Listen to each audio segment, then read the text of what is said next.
বাংলাদেশ ফুটবলে শুরু হতে যাচ্ছে এক নতুন যুগ। জাতীয় দলে খেললেই এবার মিলবে সরকারি বেতন। শুধু পুরুষ নয়, নারী ফুটবলাররাও আসবেন একই কাঠামোর আওতায়। ক্রীড়া প্রতিমন্ত্রীর এমন ঘোষণায় বদলে যেতে পারে দেশের ফুটবলের ভবিষ্যৎ। পেশাদারিত্ব, আর্থিক নিরাপত্তা আর আন্তর্জাতিক স্বপ্ন সবকিছুর ভিত্তি কি এবার শক্ত হতে যাচ্ছে?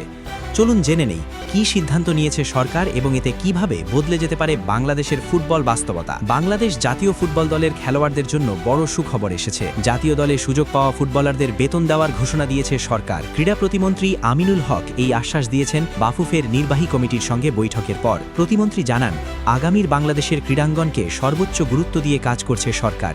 বিশেষ করে ফুটবলে যে নতুন জাগরণ তৈরি হয়েছে সেটিকে আরও শক্ত ভিত্তির ওপর দাঁড় করাতে চায় তারা।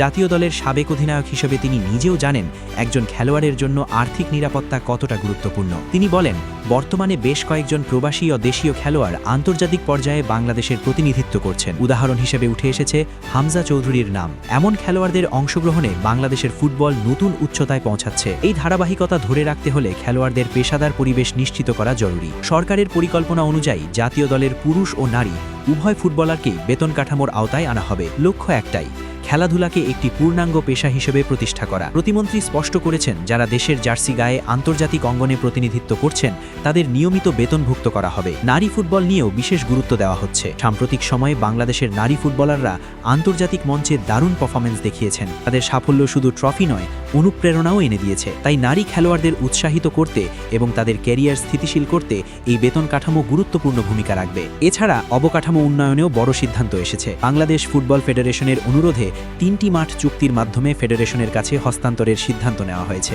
গ্যালারি উন্নয়ন, মাঠের মান বৃদ্ধি, দর্শক সুবিধা বাড়ানো সবকিছুতেই আনা হবে পরিবর্তন। লক্ষ্য আন্তর্জাতিক মানের অবকাঠামো তৈরি করা, যাতে দেশীয় ফুটবল আরও প্রতিযোগিতামূলক হয়ে ওঠে। সব মিলিয়ে সরকারের এই ঘোষণা কেবল একটি বেতন কাঠামোর বিষয় নয়, এটি বাংলাদেশের ফুটবলের ভবিষ্যৎ পরিকল্পনার অংশ। খেলোয়াড়দের আর্থিক নিরাপত্তা নিশ্চিত হলে তারা আরও মনোযোগী ও আত্মবিশ্বাসী হয়ে মাঠে নামতে পারবেন। পাশাপাশি উন্নত অবকাঠামো নতুন প্রজন্মকে ফুটবলে আকৃষ্ট করবে। বাংলাদেশ ফুটবল কি তবে সত্যিই এক নতুন অধ্যায়ে প্রবেশ করতে যাচ্ছে? সরকারি বেতন, অবকাঠামো উন্নয়ন আর আন্তর্জাতিক স্বপ্ন সব মিলিয়ে সময়ই বলে দেবে এই উদ্যোগ কতটা সফল হয়। তবে আপাতত আশার আলোটা বেশ উজ্জ্বল।